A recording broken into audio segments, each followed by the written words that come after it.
Um, you know, I had made a decision that, after 32 years that I didn't want to do the public speaking in front of an audience anymore. And I'm still very good with that decision.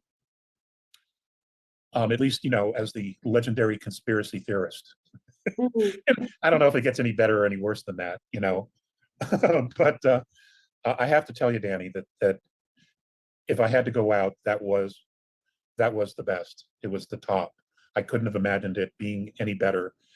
Even putting aside the fact that I was honored with a lifetime award, Mm. achievement award, the people, the quality of the speakers, Yeah. the hotel, the security people, the other speakers, the staff that you had working for you.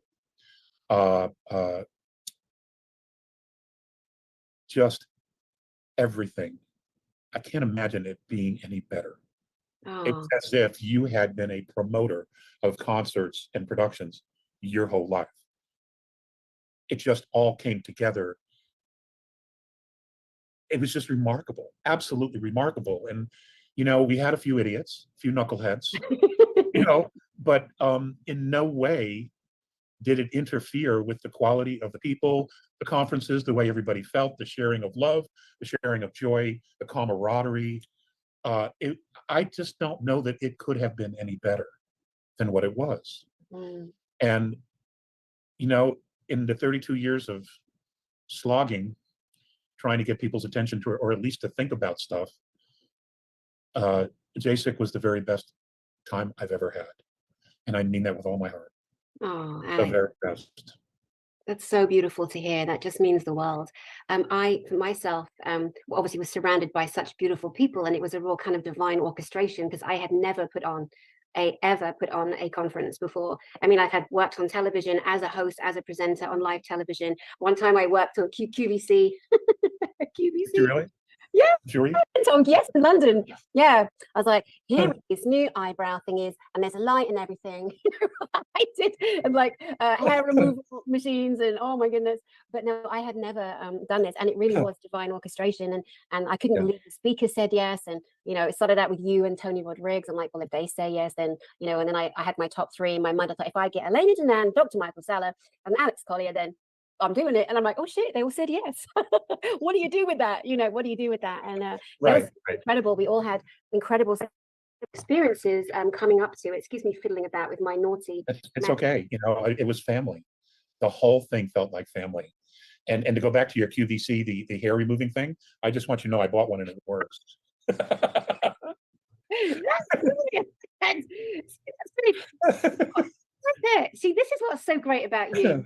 People like you at the top of their disclosure game. Not that it's a game to them, but they're, that when they're speaking truth, it's when you can laugh at yourself, when you can totally be yourself, when you can be completely unrehearsed, but hold that passion and hold that truth and hold that light in you, and you always exude that. And it's funny because the other day I did an update on my channel to say who's coming on. And I wrote the title like disclosure update, Alex Collier, Chris O'Connor, Lena Danan, and other people that are coming on in the next 2 weeks. I've got a pretty full roster of great people. And then as I'm going about to get into the live chat, there's so many people there. I'm like, oh no, they think he's coming on. They think he's coming on. I felt terrible. So I'm like, oh, this is an update. Alex will be here in the next few days. Well, here he is, guys, 2 days later. I did not tell a porcupine. But it also reminded me of you telling me so many times how so many people pimped you out, your name. They would Yeah. sell tickets on your back and you weren't even invited to speak. No, I didn't even know the conference was happening. Right. How do people get away with that? Seriously, how does that happen? Because, nobody took this seriously. No one did. They all laughed and thought it was a joke. And, they're all conspiracy theorists. They have no idea what they're talking about. I'll have you know that the scientists at NASA are greatly concerned because they're running out of conspiracy theories because they've all come true. Exactly. Oh, NASA, bless you. But you might get a lot of input from this conversation. Talking of which, we do have a special guest coming on in the next 40, 50 minutes. So we'll leave it there for now. It's always good to get surprises.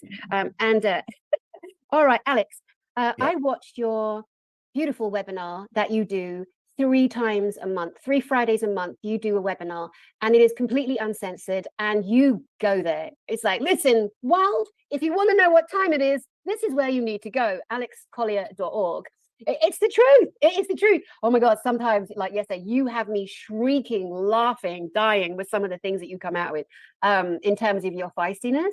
But the information that comes out is just so solid and loving. And so I was watching yesterday, and I noticed that you mentioned the eighth chakra. And for me, long-term therapist, spiritual mentor, it's really important that people get tools, like spiritual tools, more than ever, I think, right now.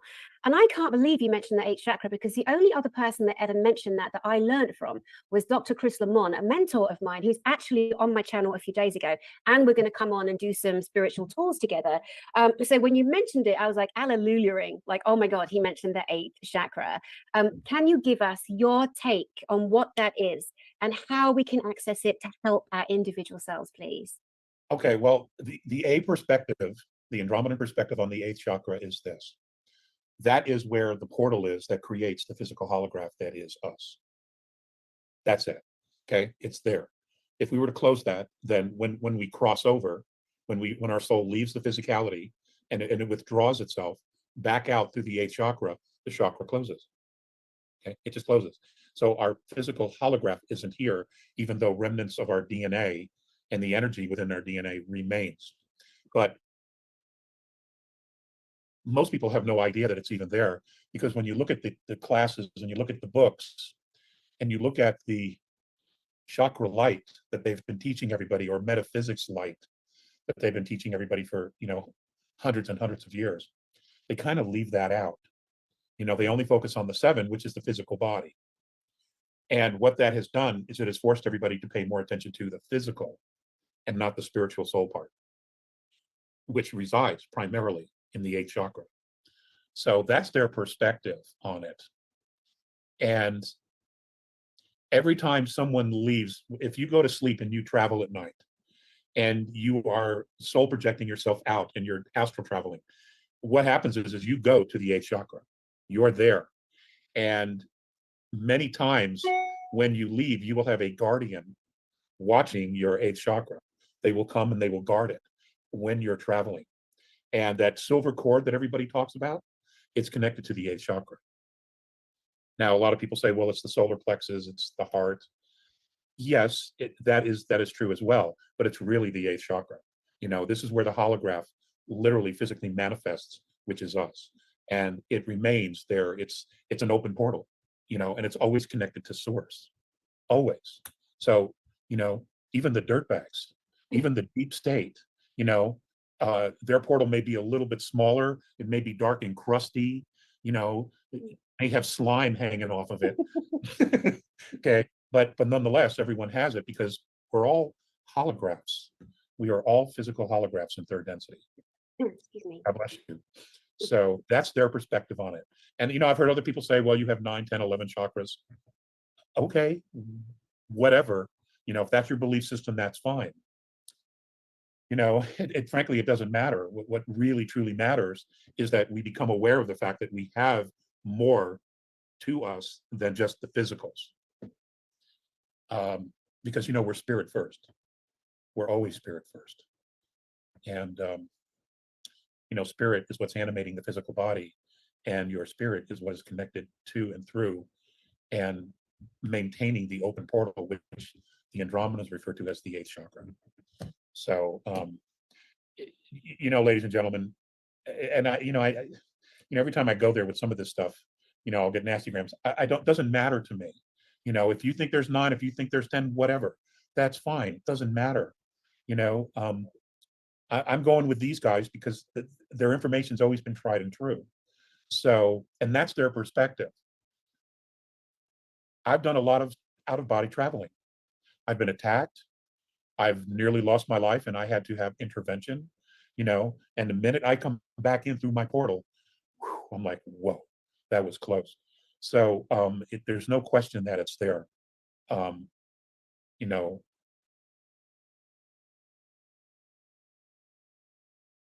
You could call it an escape hatch. We all have one.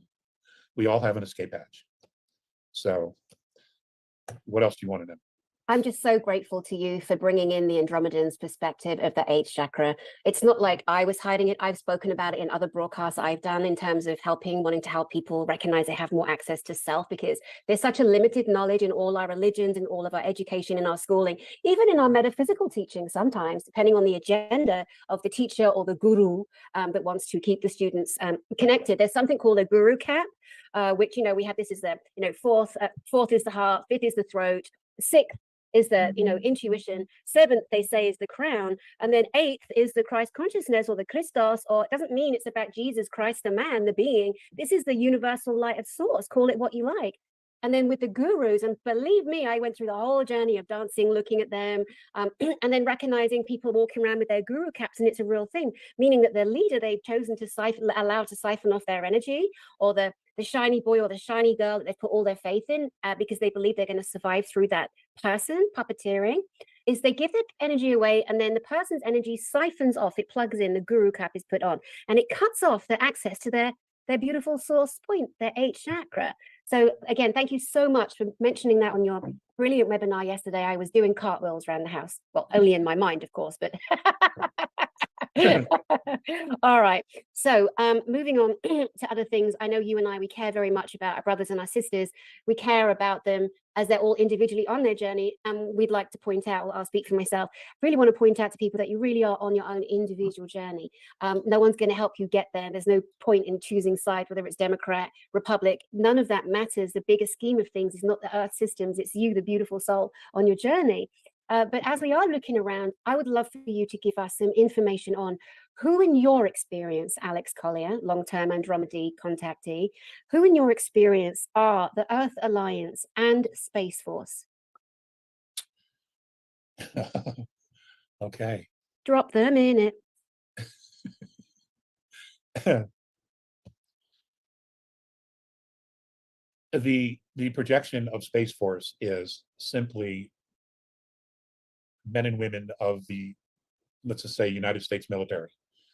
Contained within that would be members of special programs, special access programs. You could also have black budget programs where people who have a unique experience are now ferreted over to another program, such as Space Force. Now, Space Force, from what we've been told, is simply communications. And on paper, that's what it says. But in reality, it's much, much bigger than that. It always has been. The purpose of creating Space Force was to take the other programs, the off-budget, the special access programs, the black budget programs known as Solar Warden, that's the umbrella, and bringing it down to Earth. And in bringing it down to Earth, what you create is an administrative structure where we could make sense of it. Plus, by doing it that way, the next administration, the next Trump administration, can come forward, or Department of Defense, and say, okay, we are budgeting this amount of money for Space Force and everything else that it entails. And as they begin to drop information and disclosure about alien replicated vehicles, craft that we have built ourselves, such as TR-3s, 4s, 7s, 9s, etc., our carrier class ships, like what you see in Captain America, the Winter Soldier. That all of that is part of a disclosure. Even though it's in a movie, they were showing you Space Force, they were showing you Solar Warden, and by doing that, they get people accustomed to thinking about it, to seeing it, so it doesn't come as a big shock. Well, this is all part of the whole play that's going on now, is to roll this thing out very slowly and get people used to the idea. Because, if they were to just say, okay, well, we've had this space fleet for 45, 50 years, we've been to Mars, we've been to the moon, using Lockheed space technology, we've been to the other stars. The first question everybody's going to have is, well, how the hell did you pay for it? Where did the money come from? Is that why the derivatives is, 260, $250 trillion? Was that money being used for Space Force and for Space Fleet? And those are all extremely valid questions. Answers which we will probably never get because of the implications that it curtails. and that is tremendous sacrifices were made. People were used, things were done to make it all happen. Um, Good and bad became the ability to do right and to do wrong became very blurry in some of these programs because they had a focus, an agenda as to what to do and how to get there. So whatever it took, that's what they did. And when you talk about the 20 and back programs, that has to be all part of it. And what they did was wrong. There is no justifying how they did this. Yes. Okay. The trafficking of human beings from Earth, Hmm. slaving, nothing justifies that. It really doesn't. And they know it. And they know it, which is one of the reasons why many of these programs were pushed back to Earth and our solar system. Because the benevolence, which some of are sitting on the Terran Council, are like, dude, you are not going to be flying around here doing this stuff to anybody else when you can't even be honest with your own people, your own race, when you can't even be responsible for your own race. So you need to hightail your ass back to your solar system, and we will address you there. And that's exactly what's been happening. They have been dressing us down because we did a lot of things wrong. We made a lot of mistakes. And fortunately, the adults are in charge now. And they're like, you know what, you're right. We have to own this. Whether they did it or not, it doesn't matter. They're taking responsibility. The adults that are running these programs, they're stepping up and saying, you know what, you're right. We have to own this. We have to take responsibility. We have to make this right. And they will, because everybody is checking each other's work. There is nothing being left to chance. There is nobody winging anything anymore because the ramifications and the consequences are massive, especially for us on this planet, especially for the human race. We should have been out there 400 years ago. We should have been. And, people say, well, how can that be? We were in the 15th, it was the 1200s, the 1400s, the 1500s, the 1600s. You know what? Our civilization has been started over so many times and intentionally wiped out to set us back thousands of years at a time. Yeah. To keep us stuck like hamsters on a wheel. And all of that's going to come out. And, there are a lot of people that talk about this. Elaine has talked about this. Dan Winters has talked about this. Willis has talked about this. Michael Saul is talking about this. There's all these things in history that we have now discovered that make absolutely no sense. Like the world fairs at the turn of the century. How is it that in 2 years we could build a structure, I think it was in Chicago, that could hold 300,000 people, an entire enclosed structure that would hold 300,000 people at the turn of the century, and we can't do it today? How's that make sense? Yeah. It doesn't make any sense. How come all the churches and many of the ancient buildings were all wired for plasma energy, for free electricity? Yes. What happened to all that? The powers that be know.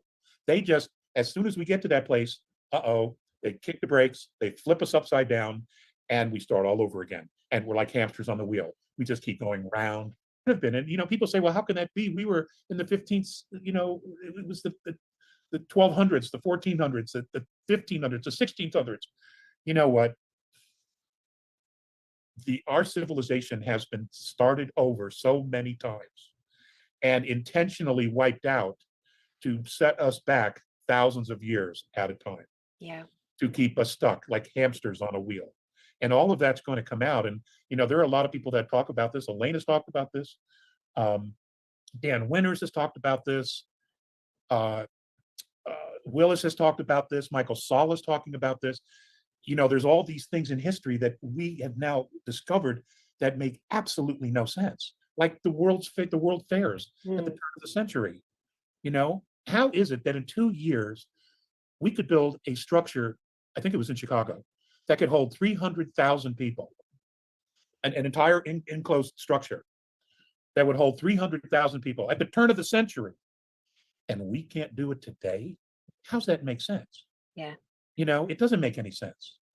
How come all the churches and many of the ancient buildings we're all wired for plasma energy, for free electricity. Yes. What happened to all that? The powers that be know. They just, as soon as we get to that place, they kick the brakes, they flip us upside down, and we start all over again. And we're like hamsters on the wheel. We just keep going round and round and round. And now we get to this place where, okay, we're talking about free energy. We're talking about med beds. We're talking about space travel. Past generations have been exactly where we are before they were sabotaged by a pole shift, an asteroid, some horrible war. They have been extremely creative in putting us in a place where we'd have to keep starting over.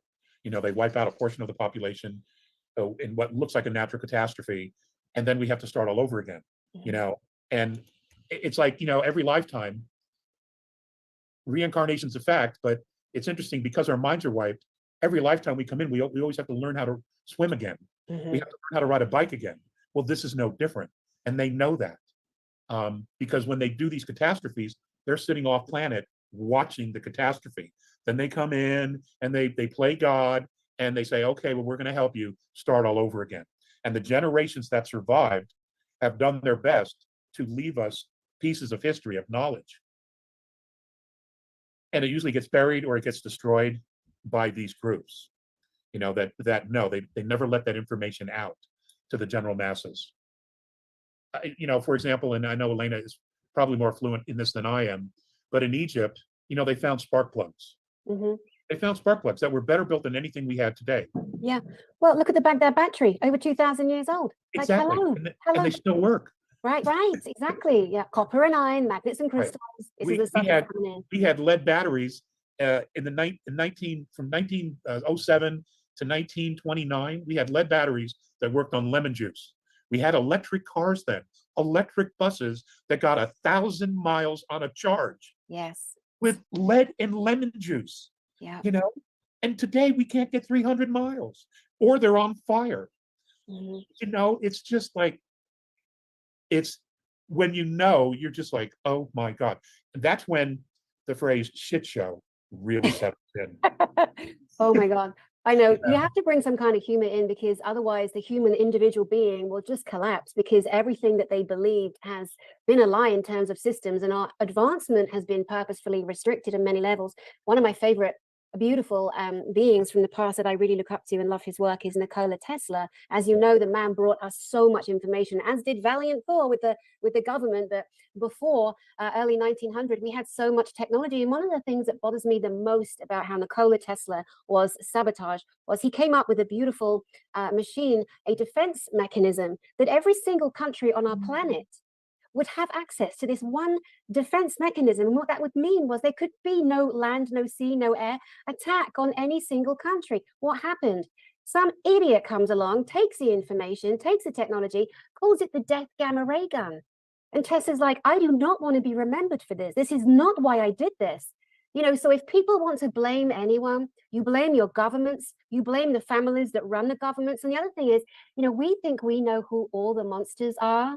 We name their names. We say the big guys, the monopolizers. There are many that we do name who are absolutely evil, beyond evil, soulless, heartless, whatevers.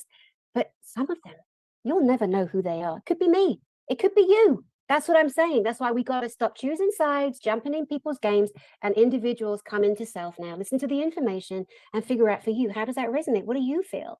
Right? Exactly. And that's one of the reasons why we have a left and a right, which is why we have political parties. It's to get us to pick a side. And as long as we're picking a side, as long as we're thinking, well, there's one side and then the other, we're never in the middle. We're never in the middle. And the middle is where we all need to be, because if we were all in the middle, the people would have the power. Yes. Because they couldn't drag us to one side or the other. Right. And they would have no power. We would have all the power. And I think a lot of what's happening right now, the exposure of the rhinos, the exposure of the woke, the exposure of the left, and all these other horrible agendas to enslave, and just the whole thing with all the kids that's going on, that was all part of the program of keeping humanity divided. But I think a lot of people have begun to clearly see that this is a manipulation. It's an obvious manipulation, because it appears that whether you're right or left, woke or not, they're two sides of the same coin. Mhm. It's what it looks like to a lot of people. And a lot of folks have never thought this way before. So this is extremely positive. What we do is we take the coin, flip it off into the lake, and there is no coin, there's just us. This is Right. what we want. Yes. You do it or not. If you cannot, see ya, hit the road. You know, Right. Right. What would you say to people who are following people that put themselves on YouTube and claim that they are from the highest order in the universe and they must know that they too are from, let's call it the Ruby Order. You are from the Ruby Order and we have come and we are all going to have superpowers and you are part of this. And, you know, and people are so desperate and some are so easily swayed and some of them just watch too much TV and don't do any inner work, which is also where we're trying to get people to go. So they don't follow or pick a leader or pick a guru.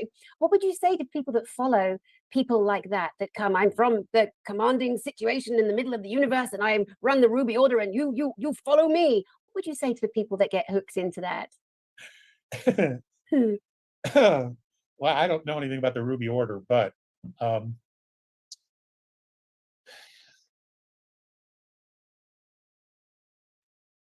sometimes when you follow the masses, the M is silent. Sir, Okay, yes, sir. the M is Sir, silent. yes, sir, yes, sir. And you know, if you're allowing someone to tell you what to do and where to go, and you're following them without discernment, then the first thing I would say is you have absolutely no idea who you are yourself. You have zero idea. And you're already in trouble. You're already in trouble if you do not know who you are. Because when you do things like this, when you follow this type of a program, and that's what it is, it's a program, it's an op, it's an operation, it's a cult. When you follow things like this, the ones that benefit the most are those at the very top. Because they're feeding off of your energy. They are feeding off of your life work. They are feeding off of your resources. They don't have to do anything but tell you what they want you to do.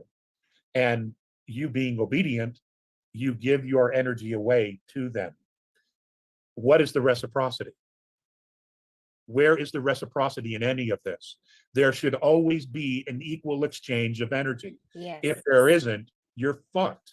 Okay, you just haven't realized it yet. Yes. Okay, Yeah. and you're heading into a crash, into a collapse, into a dark night of the soul, because at some point you're going to realize, oh my God, what have I done? I've left my family, my friends, I've destroyed my life.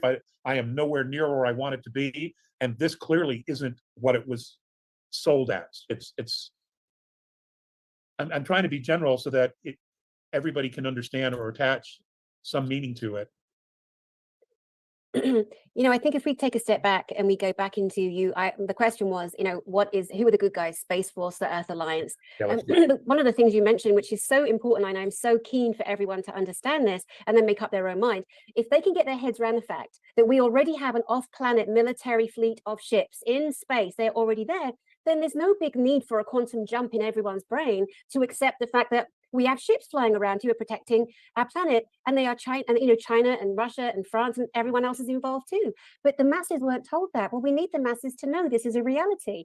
Right. And now there's all the panic. UAPs, oh, be quiet and sit down, NASA. You're so embarrassing. And all those silly agencies writing down, ooh, come up with something, unidentified aerial phenomena. No, it's a UFO. It always has been, but now they're being identified. And you're just all shitting your pants because you kept lying, liar, liar, pants on fire, and now you're getting yours. So it's so important to narrow the bridge of distance where they're like, oh no, well these are aliens and this is the Earth military. They're all in cahoots together, and they have been for hundreds of years. It's not very difficult once you start to know. Let's talk about heart, unless you want to go back a step on solar orders. Let's just address a couple things with that. What you said is absolutely true. The ships are there. We've been doing this. I mean, you know, we hear a lot about what the Nazis were doing, and you're seeing some videos of Admiral Byrd's conflict with these same Nazi ships in Antarctica and what they did to our Navy. Okay, now if the Nazis had this in the late 30s and 40s, you know, imagine where the technology is today. Totally.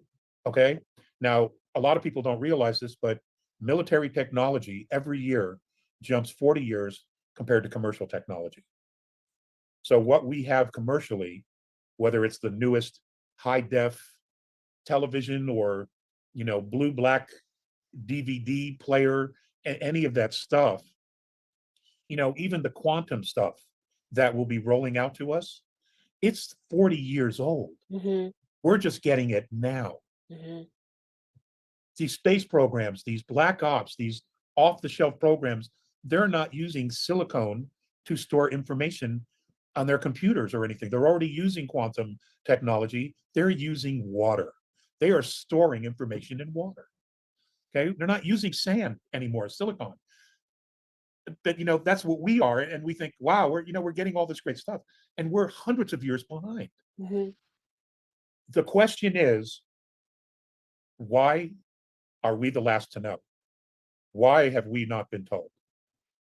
Why is it that our labor, which helped create the resources to make these programs work and to do what they have already accomplished, why is it that the people of the planet have been given no gratitude, no thank you, no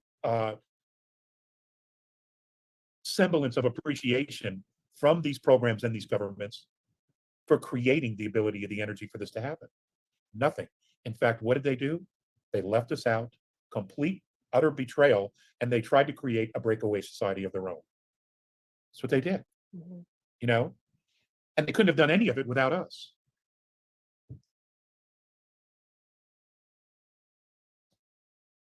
Those chickens are going to come home to roost for sure. Yeah. They are. And you can bet they've already had these conversations. Now, as far as the white hats, these are the people who have done and have tried to do the right thing all along. I think we might find out that many of them, the white hats, were the ones that were behind sci-fi movies, extraterrestrial movies, other types of sci-fi where we're talking about cloning and robots and AI. I think in a lot of ways, we are going to find out that these were the people behind disclosing this information, because if it hadn't been in movies or these tech papers weren't written and published with permission, we'd still be in the 40s, consciously. So, do they have names? Do they have faces? Yes, they do. Do we know for a fact exactly who all of them are? No, because they have been involved in a war with very, very dark, satanic human beings and non-terrestrial entities. That's right. That were here and on the surface and underground, and they have had to tread water very carefully, very quietly, operating in the shadows in order to gain a position so that when they moved, they could take down the dark forces as quickly as possible with a minimal amount of hurt and pain to humanity. And this has taken a great deal of time and effort. And they didn't do it alone. They had help. They had help from benevolent races. Some of those will be known as the Venetians. Some of those will be known as the Pleiadians, Tau Ceti, the Andromedans, the Syrians from A, maybe even some from B that flipped because they're sick and tired of the bullshit as well. It could also be that, members of the Anunnaki that were connected to Enki, yes, Enki, who were like coming forward and saying, you know what, we have got to help humanity here. And they came in and they started doing the right thing, giving intel, sharing information, sharing strategic information on how to operate around these dark forces. And so many other possibilities, multidimensional beings, dimensional information, downloads, the ability to create and manifest reality and information is limitless. It's absolutely limitless. Looking glass technology, look at the insight that they gave both light and dark side. It gave them profound information. And it was, and what happened was, well, the dark side freaked out. They went into panic because they realized that this date they were done. So they scrambled to do everything they could to make sure it didn't happen, that they remained in power. Well, the other side, the white hats, they're like, hey, there's an opportunity here to be free. So what they did was they encouraged the fear, they encouraged the dark side to put their plans in motion, because then they would expose themselves because they freaked. They got really nervous, so they started to press and press and press. Well, when you press, you make mistakes. When you hurry, you make mistakes. Um, when you slow down, you always have a much more harmonious outcome. Well, that's not what they did. The White Hats, on the other hand, did. They were able to allow these things to go, but for them and their operations, they were able to slow down time so they could see the steps the dark forces were taking. And as they were taking these steps and moving in a direction, the White Hats would flank them and already be there. And we're talking about human Terrans, extraterrestrial beings, and dimensional physical personages as well, who can always be counted on to do the right thing, to always do the right thing. And there's many of us like that here as well. It's one of our innate abilities for the most part of every human being. We know the difference between right and wrong. We do. It's what you choose. But any parent or most parents, they know exactly what to do. They will do the right thing to help and protect their families and their children. We know what to do, and there's more of us than them. It's just that we have been stripped of any power, stripped of any authority, stripped of any importance. They just did shit, the dark side, and ignored us completely, as if we did not matter. And they ran their programs. And now they're being exposed. Now they have been exposed. And, I know what your question was. Who are they? This isn't fully over yet. So I've given you some information, at least the off-worlders. But the operative human beings that are here doing the work globally, it's not time to name names. It's simply not. Maybe at one point some of them will show themselves, and they will begin to roll out the history of their programs and how they got started. Again, there've been White Hats around forever, but I think here in the United States, it really became a critical issue with the assassination of John Kennedy, because they did it in broad daylight. All of the departments and governments were part of it. They had to be.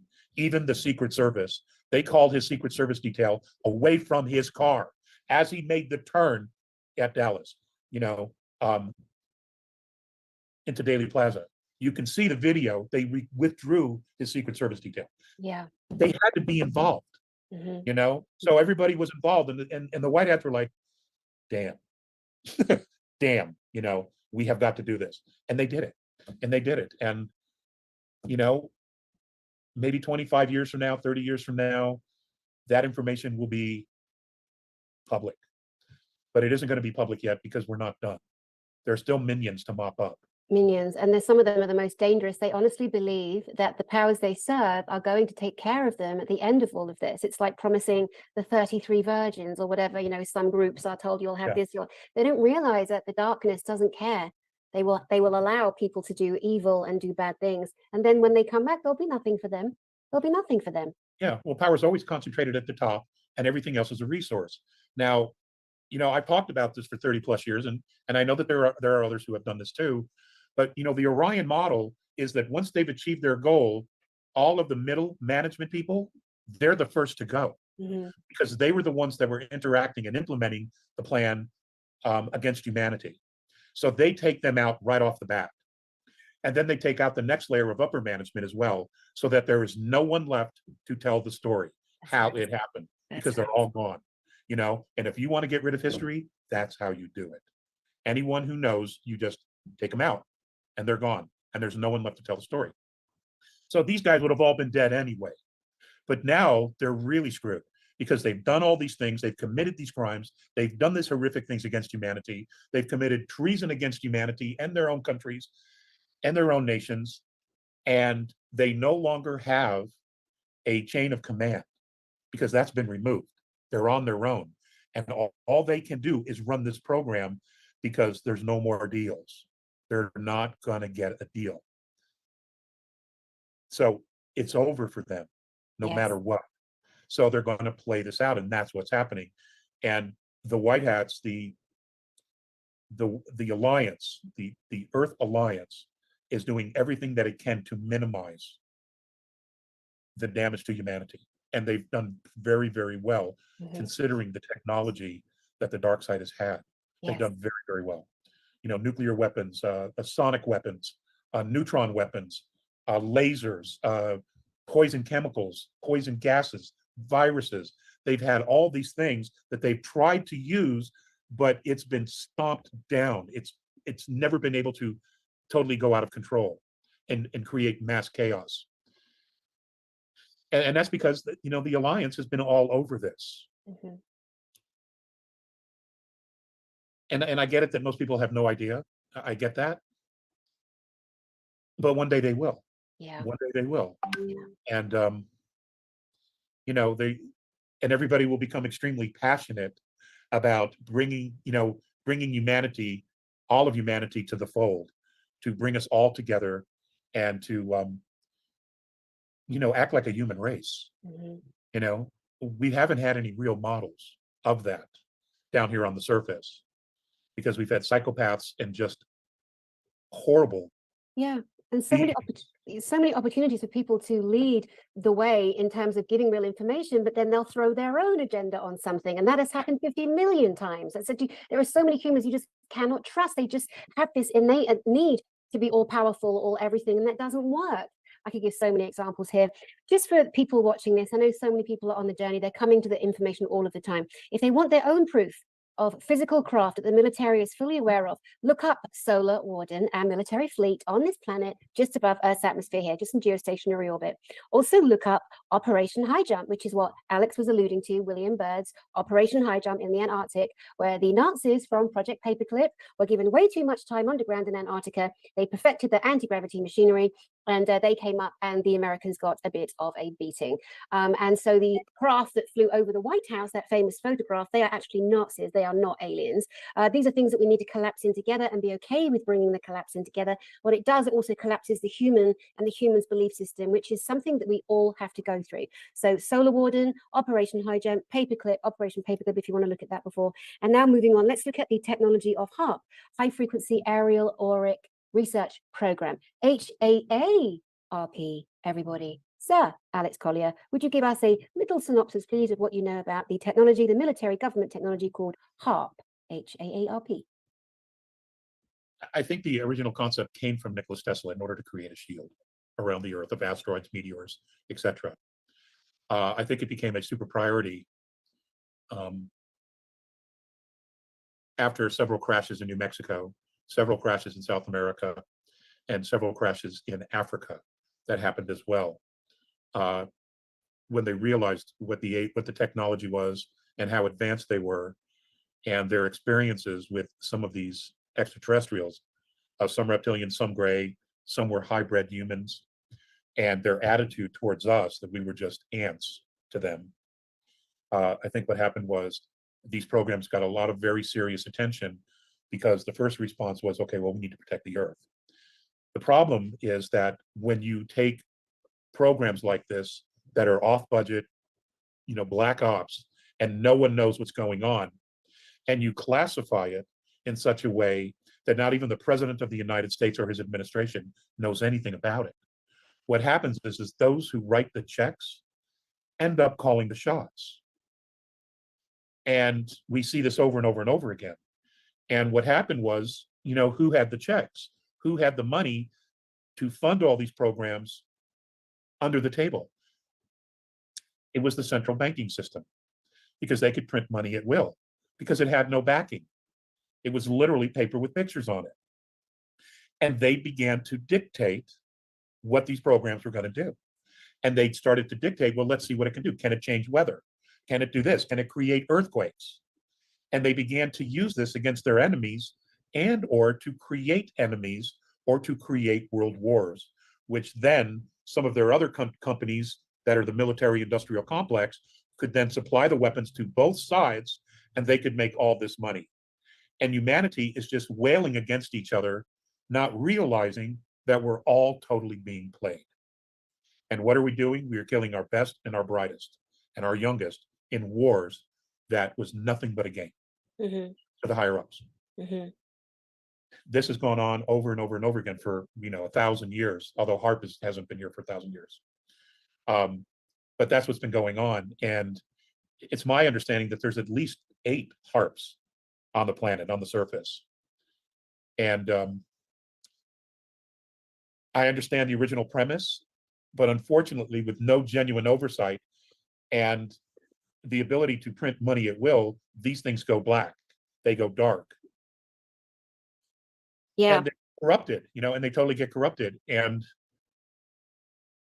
the consciousness evolving these things is that, they start creating all these weapons in a state of fear, and they sell it to us as, well, this is going to keep us safe, creating these weapons of mass destruction. They're going to keep us safe. But the only problem with that is that they eventually use them because they want to see what they'll do. Mm-hmm. And what it does is it sucks the life force out of all of humanity, because we focus on these weapons of war and the ability to protect ourselves in a state of fear. Mm-hmm. And fear always has to feed. Okay, it doesn't produce its own energy, its own frequency. It has to feed off of something else. Mm-hmm. Okay, because fear doesn't generate love in any way. It just doesn't. Yeah. So it keeps And everybody in a dense environment, and it keeps them in the fearful place, siphoned. And if they're being siphoned, their energy is going to feed the beast that doesn't care exactly, about and the consciousness gets lower and lower and lower, them. to the point where it just collapses. Mm-hmm. And as the A's have said, there are ruins of incredible civilizations throughout our galaxy that are gone. They're no longer here because they lost their original intent. Mm-hmm. And this model that we've been going through is the same model that caused these other civilizations to cease to exist, because they lost their original intent and consciously imploded on themselves. And then they took themselves out.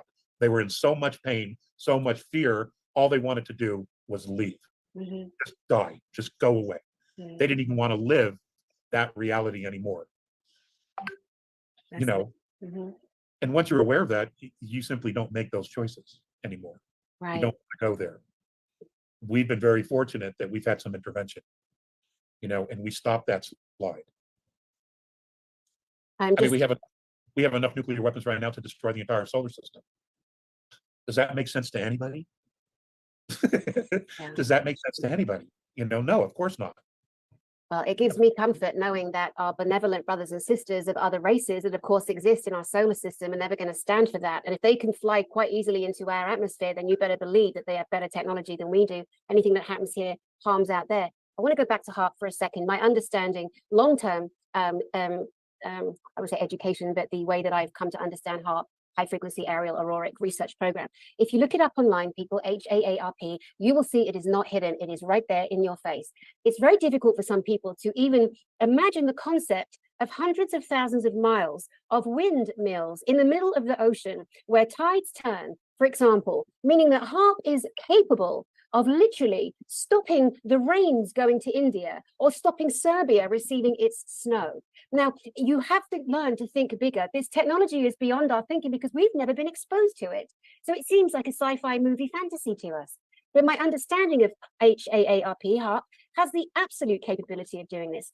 Some of the most horrific weather turbulations that have been happening in the last few years are at some key points directly coming from our HARP weather manipulation system. And that is an absolute fact and truth that has been confirmed by militaries and governments on your planet. What say you to that, Alex? Well, HARP can be used for good or for evil. Yes. It could create rain in the Sahara Desert. It could create rain in the Mojave Desert and turn it into an oasis. It can create a torrential downstream downpour near Las Vegas, and in 3 or 4 days, they could probably refill Lake Mead. They have the ability to do these things, to turn things around, to modify the climate so that everywhere has clean water, everything has moisture. The farmers have all the water they need for their crops so that those crops grow and mature, and we all have good, fresh food, healthy food on our plates. There are so many things that it can be used for that's positive, but it's like any other sword. It has 2 edges to it. And what it comes down to is the consciousness that's running it. Mm-hmm. It's the same thing with a car. You're either responsible with a car, or you get drunk and you do something really stupid and you hit the pedal to the metal and you use it as a weapon. Any piece of technology requires responsibility. It really does. And when you have tech like this and there is no accountability, invariably it goes dark. Yeah. It does.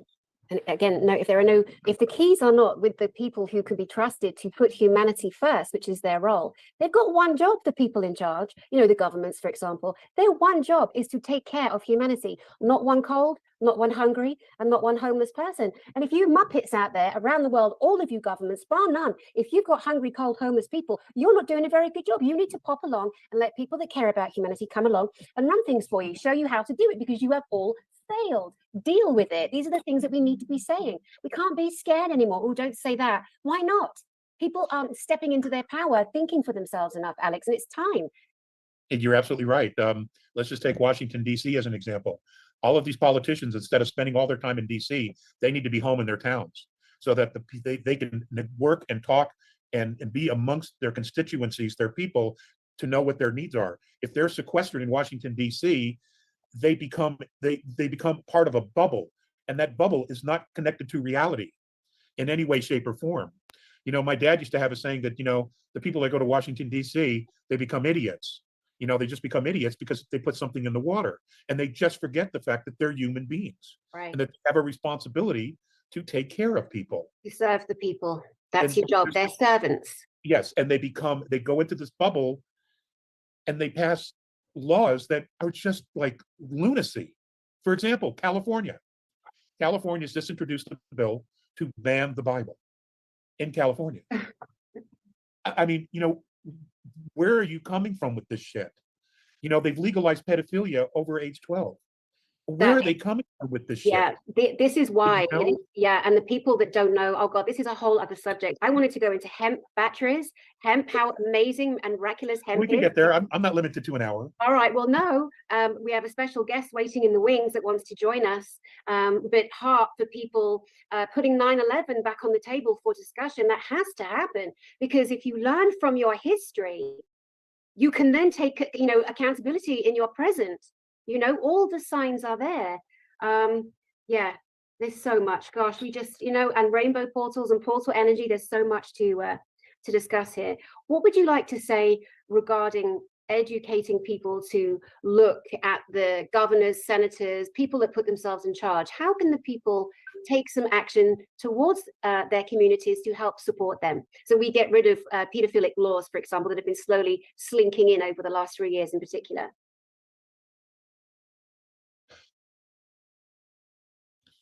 Politics has become corporatized. Governments have become corporatized. In fact, after 1871, they literally are corporations. Okay,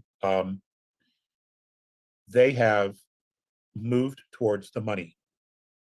Now, the states were given the 10th Amendment the ability to remain separate and independent, but they were always chasing the money. And Rothschild said it best, I think in 1791 or 1798. He said, "I care not who makes the laws, but if you give me the ability to create the money, I will be in control. I will control the nation." And that's exactly what's happened. The votes have been stolen. You're now being told you have no right to raise your children, to be involved in your children's education. You have no right to look at the school curriculum. You have no right to talk to your children about transgenderism and children wanting to move over, but their teachers do, but you as the parent don't. All of this is just a movement of condemnation of humanity by a very small group of beings and people. Very small group. Who have decided that they're God. Mm-hmm. They're God. You also have this in politics, especially locally. Now, if you can change, let's say you're in Colorado, and if we were to start changing all of our local politics here, the governor's office would collapse because it would have absolutely no support. Mm-hmm. Because all of their programs and their agendas come to fruition because of our tax dollars. If we withhold that and say, no, we're not doing that, that agenda collapses on itself. and then he's gone or she's gone. They're gone. Okay, they're fired, they're terminated, they're recalled. Judges that pass some of these laws, they're recalled, and but it has to start locally. And if you can change the politics in Colorado, then you can change the politics in New Mexico, Texas, Arizona. Arizona's already going through that right now. Utah, Wyoming, except, well, I don't ever see Wyoming going woke. I just don't see that happening, because they'll never find your body. But if you do it locally and everybody participates, and you see, that's the key. Everyone has to participate. There can no longer be political politicians. If this shit show hasn't shown anything, it has shown that political politicians only care about themselves. 100%, 100%. So there has to be term limits. And what that means is that every day mom and dad are going to have to not only get involved, but you're going to have to run for office. You're going to have to participate. You're going to have to get on your school boards. You're just going to have to do it.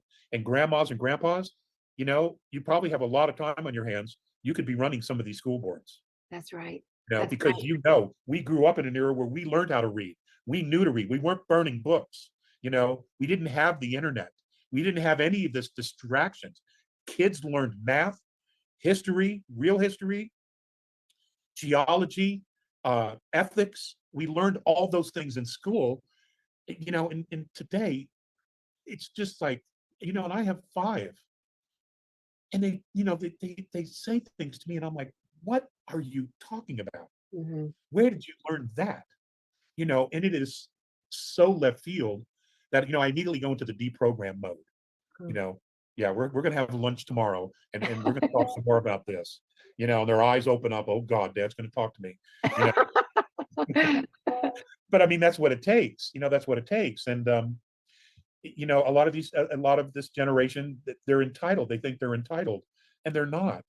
Hard work, dedication, building dreams, focusing on a dream, focusing on what you want, focusing on making yourself better and knowing what that means, and wanting to take responsibility for yourself and not blame the school or the government or Trump or any of that rubbish. Yeah. It's everywhere. Yeah. And they set us up for the collapse. Right. They totally set us up for the collapse. And it's all about divide us, make us fight against each other, never ever look up here, because we've been programmed not to. And they're just sitting back drinking, blood. Chardonnay and 150-year-old champagne. And they're just like, wow, isn't this great? And they love it. They know exactly how to pull the trigger and flick us off, and off we go all fighting. It's embarrassing how pathetic we are as individual humans. I hold my hand up to that too. We're not necessarily, I don't know that I would say pathetic. Naive. Incredibly naive. Incredibly naive. I wish there was a bigger word that I could use for that. But just naive. I mean, we have no idea how we've been played. And that's because the media and everybody else has been a part of this. They reinforced all the messages to disempower us. And, you hear it all the time, directly and subtly, and eventually there's a part of you that believes it. Yeah. Well, I'm so grateful we have people like you in particular with a strong voice and a strong presence. And we also have a special guest today who would like to come on and join us. Shall we welcome? Is she passionate? She's very passionate. She's very, very passionate. Ladies and jelly beans, we would love to bring our beautiful friend in here. And we will see in a moment as she comes through. It is Elena Danan. Wait a minute, I have programmed my camera on my green screen. Okay, that's right. Here we go. Oh, now we've suddenly created and manifested somewhat of a spaceship. How lovely. Here we go. Elena, how are you doing? Hello, Your Grace. How are you? Yeah, how are you? Nice to see you. Thank you. It's nice to be seen. So, Alex, do you want to do a recap so we can let Elena know what we've been talking about? It's fine. We've talked about ethics. We've talked about generational knowledge or lack thereof. We've talked about humanity's manipulation, and we've talked about civilizations that no longer exist because they lost their original intent, and they were forced into such a narrow band of existence that they just decided to implode because they were in so much pain, and they would rather not be alive than to continue to live like that. We've talked about regressive structures. We've talked about Solar Warden. We've talked about Space Force. We talked about the Nazis and technology and how it's been suppressed and hidden from us. We've talked about the dark money and the banking system, how it has been able to take over and control all of the greatest achievements humanity has had, and kept it away from humanity at the same time, and then turned around and used it against us. So we've covered a lot of ground, I think. And of course, Yeah. Annie is a fabulous interviewer and host. So she kept prodding with the cow poker to get people into issues. She's extraordinary. Well, thank you, guys. I know we all have a role that we're very much clear on. Alex, one of the things that I am so grateful for a couple of years ago in particular was you proving to me firsthand, then immediately backed up by Elena, that there's never going to be one group of off-planet brothers or sisters who are going to monopolize anyone else on this planet ever again. And we had a situation within our tight ranks of a person who'd started out really good and then were taken over. And I remember you calling me, Alex, and saying there's a problem. The Pleiadians are watching the Sirians, but the Andromedans are watching the Pleiadians. And I was like, wow, this is all real. Like, this is true. I have so much confidence now knowing that it will never be allowed to happen on our planet again, and it was so beautiful. Go ahead. Me? Oh no, Alex. Alex was going to say Oh, something. okay, yeah, everything moves slower now. When you have one perspective, you have humanity, and then you have a more advanced extraterrestrial mentoring nation, star nation. They come and they present a perspective based on their own experiences. And that's always how it is. And it would happen with anybody. But what sometimes lacks is balance. Because they present things with just their own perspective based on their own experience, that doesn't mean it's necessarily wrong, but over a period of time, we adapt to their philosophical beliefs as opposed to taking the knowledge and building our own and creating our own.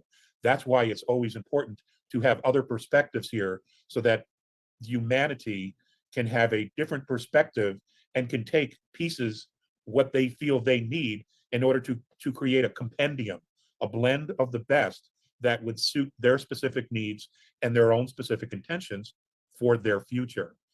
And what that does is it creates balance. And when anything is out of balance, it becomes dysfunctional. At some point, it will become dysfunctional. It'll begin to warp. The energy will get out of balance and out of place. And if it isn't corrected, there are always consequences to that. So yes, this is why, there is now a Terran alliance, and there will be races that are here now that may leave and others will come in and fill that place in order that, over the next, 100, 150 years, humanity will be exposed to many different perspectives so that future generations will have this tremendous base of knowledge, and humanity will be able to make its own decisions, as to what it is, what it wants, and where it wants to go, and how it wants to be represented, and to project itself out to the rest of the galaxy. Because we're naive. We have been kept in this little tiny bubble, and we're very, very naive. We're not stupid. We're not stupid. And that's, I don't mean that in any way. We can take any piece of technology and recreate it. But we can also abuse it because we don't really understand the consequences of what happens when you use it, such as a nuclear weapon. We were blowing those things off, having no idea they were cracking holes in time and other dimensions, really pissing other people off, other star races. We just didn't know until they showed up in force. And they're like, whoa, whoa, whoa, and yet the French, the English, even the Americans continued to light them off a little bit, few years later. I guess they didn't believe it, or they were testing it, or whatever, and that's when the big guns started coming in and everything started to change. But, we had already been building advanced technology, reverse engineering, alien vehicles, and we were misbehaving because those who were mentoring us, the Orion group, the reptilians, the Greys, they have, they don't have any scruples. So they were just doing their thing, and we were acting just like they were, thinking that's the way it's going to be, and it's not. It's not. We didn't have enough exposure to the benevolent side of that equation. And once we did, it was very obvious we were in trouble. It became very obvious we were in trouble, and decisions had to be made. And fortunately, we had hiding in the wings the White Hats or the Alliance, who then were like, okay, here's our opportunity to begin the process of shutting this down, shutting this type of behavior down, shutting this abusive technology, the slaving, the trafficking of humans off world, all of these things that were going on. And it's taken a very long time, decades and decades, to get it to this place where, okay, we can now start showing it to humanity. And I don't know if it's 30, 40, 50% of humanity whose eyes are fully open now and see it. But it's enough to keep the momentum going. Everybody's going to know at this point. They can't shut it down. So, whether it's 10 years, 15 years, or 20 years, at that, whatever, there's going to be a moment where we're all going to be awake. And they're doing their best to wake us up on a sooner timeline than later. And it's working, and it's working. At least that's how I see it, and that's how it's been expressed to me. I always get so crazy frustrated hearing 5 years, 10 years, 20 years. I'm like, no, now, because there are more people flipping now. So like you say, we don't want people to go, oh God, it's happening in 20 years, because there's a sense of hopelessness and helplessness that comes over them. If they do their own inner work now, they're going to help everybody else proceed at a much faster rate. And that's our opportunity. Elena, I love that we connected earlier today and that you gave me a one-to-one update on current stats, as Alex would call it. Could you please share what you are able to with what is happening with the Galactic Federation of Worlds? And just in case anyone's watching this that doesn't know who you are, could you please tell us who you are? Well, well, Who doesn't know? people, some people. Oh, well, I'm how to say, I'm a pain in the hole for the CIA. I'm a former archaeologist, druidess, shaman, and ET contactee since childhood, just as Alex, and emissary for the Galactic Federation of Worlds officially, but I also pass on messages from other extraterrestrial groups who are the Council of Five and the Intergalactic Confederation. Well, not the whole Intergalactic Confederation, just a little group of them who is in our star system, just this group. And also, yeah, and that's a lot of people, but I manage. So that's what I do. And what's new?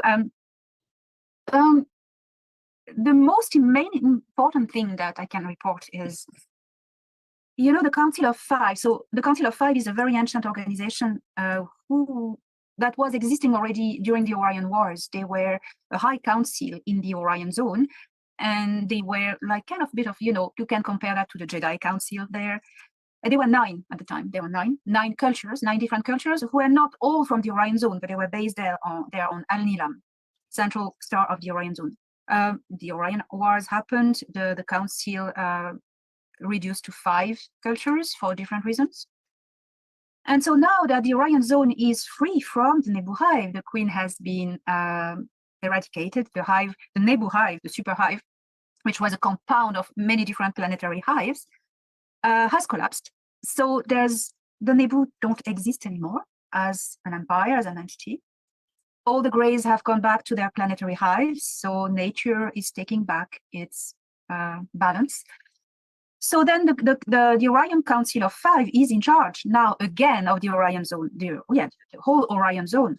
So it's a lot of work, and the Galactic Federation is very busy there. The Galactic Alliance, everyone is trying to hold the pieces together, because when a big chunk of energy has just collapsed, well, you need to recompose the puzzles to the natural balance, and that takes time and skills, because you have all these little groups who wants to take over. It's like when you decapitate the godfather or the mafia.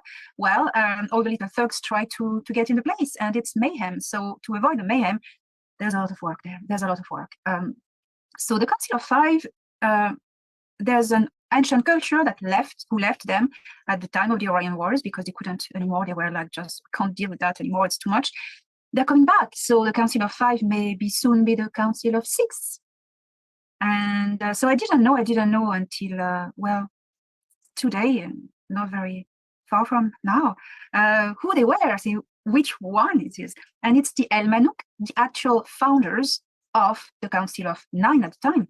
They are from Gliese, I don't know, 832, I think, in Gross constellation, but they came back. And it's not official yet. They're talking about it, they're considering it. So that was what was new. I could tell today. I don't know, Alex, have you heard about what the big activity in the Orion zone, I suppose? Are you frozen, Alex? Yeah, I think it's frozen. No, I'm sorry. No, I haven't heard anything today. Okay. So it's just because Anax is one of my my contacts in the Council of Five, so I could get this news today. So it was cool. Oh, that's lovely. Can you tell us what the El Manouk look like, please? They are very tall, very, very, very thin, very skinny. You could say they look like they have skin on bones. They have a big elongated skull, very long face as well, very emaciated. They are a species on their own. That's very, very tall, maybe 8 feet tall. Yeah. So you say that they're the ones who came together with 8 other races, themselves being the 9th, and they founded a collection of beings that exist in our solar system, but they themselves felt it prudent for them to leave, and then it became the Council of Five. Can you tell us why they left and why they would consider coming back? Well, there was a certain point to which they could fight the Nebu, and the Nebu won the Orion Wars. So everybody was getting killed, decimated, and fleeing, and at the end, I mean, the Black League really took a bad hit. And the Council of Nine, just some cultures were some cultures were not even in originally from Orion Zone, and they were totally getting hammered. So the El Manouk were really getting a hit, and so they withdrew from the council. They say, okay, we can't, we're going to be exterminated. It's not wise. That's it. We admit the defeat, but we will do something to reverse it in a different way. That's when the envoy programs were created. Some cultures were nearly eradicated to a certain point, and some others. So after the Orion Wars, some cultures said, because the Council of Five wanted to not yet 5, they were a little bit more, to help outside of the Orion Zone. They want to extend the help, and some cultures are not. That's crazy. We can't do that. That's enough. We're leaving. So at the end, only 5 cultures left remained. Sorry, and they say, okay, we're keeping on doing it, and they're still there. Amazing, beautiful, thank you. It's exciting to get such a nice fresh update from both of you. I wanted to mention the fact that you just said the name Black League, Elena. I know this is something that you and Alex Collier have a lot of understanding, past life experience, current day experience. Now, as people are coming into the awareness of themselves being human starseed, beautiful beings that have come back to be at this time, and if we lose people, that's all right, because they're the ones in the rearview mirror now. We're doing our best to bring information for people to open their minds to other possibilities, other than what they've been trained in. I know the Black League information is very important to many, many people, and it has been truly their awakening of their own experience as a starseed. Alex, can I come to you first? Would you give us your best advice and teaching on what you know the Black League to truly be and have been? Well, they were white hats. They were a group of patriots, rebels who simply were not going to allow the Orion Empire to just decimate everything, just allow them to walk in and decimate and enslave different star systems. They just weren't going to do it. So what they did was they formed a coalition, a band of different groups. Some of them were just simply survivors of other star nations that had already been taken over. They were able to get away. And what they did was they would band together and they would hide in the shadows. They would build bases in asteroids or old moons. And they specialized in areas where they would remain in the dark so that Orion technology would not pick it up. They wouldn't see heat signatures or anything like that. So they would remain hidden. And then what they would do is they would attack from the rear, and they would cause some of the troop movements of the Orion Empire, for lack of a better word, to turn around and chase them in another direction. what this would do is this would allow the star nations that were being targeted, as many of them as possible, to escape to other star nations, to other star systems, so that they could get away and they would not be enslaved. It's the equivalent of the Cheyenne dog soldiers here in the United States, where the Apaches, when the cavalry was coming in to an area, they would cause the cavalry to engage, and then they would lead them in a different direction, which would allow the women and children and the elderly to move to another area or to merge with a much larger tribe that was not at the time being threatened. That's what it was. And it was all just simply about survival. And whenever they could do something, they would use the Orion equipment that they could capture, and they would turn around and use it against the Orion fleet. It was whatever we can do, you know. A lot of technology that the benevolent star nations had at that particular time came from them having to be ingenious and very creative and using different technology for different purposes. You know, the Orions used it for this, but the Black League was able to convert it to use for multiple uses. And you know, a lot of things came out of that that benefited so many different star nations. But it was really about saving people. It was about saving a species from enslavement, annihilation. You know, if you were openly rebellious against the Orion Empire, they would just take you out. They would just genocide an entire planet, Yeah. and not think of another thing about it. You know, and now that planet is behind their flank. You know, it's now, you know, in their territory, and they would just keep moving, and they would just take over. And because it was all about power, and it was all about feeding their machine, feeding their energy. They were feeding off everybody else, whether it was material, spiritual, physical. They were just literally feeding off of everything.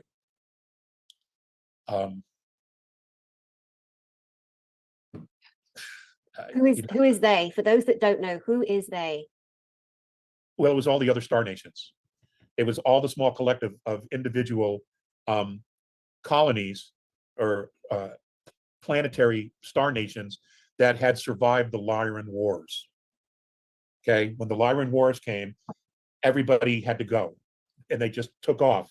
They modified asteroids, and they used them as starships because they didn't have the time to build anything. So they hollowed them out, created an environment on the inside, and they put propulsion on the surface, and they just took off. And they grew food inside their ships, you know, and they had to do everything on the fly. They were literally creating technology as they were escaping in order that they could survive. It's a remarkable story, and they just went everywhere, you know, and they just kept going. And many of them were fortunate to meet other star nations that were already out there that they themselves didn't know much about, who offered to help, and they gave them places to live, and they helped them find planets where their civilizations could survive. You know, I mean, it's a story of humanity, of a humanitarian effort in our galaxy to allow beings to live in peace. And then, you know, once things calm down, and you know, I don't know the full story about the draconian Lyran issue, how it became resolved, and then out of that grew the Orion group. I don't have those pieces of the history,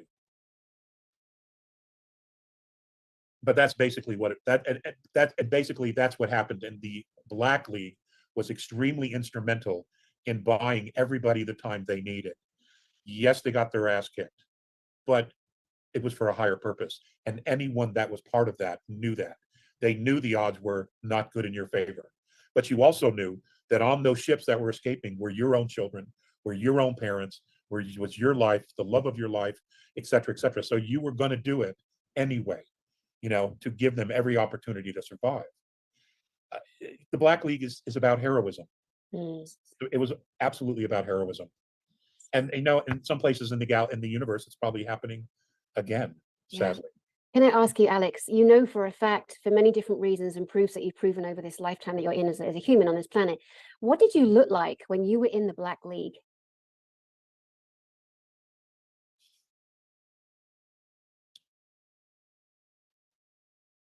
I was almost 8 feet tall. I was very broad, very muscular. I had a very structured cranium.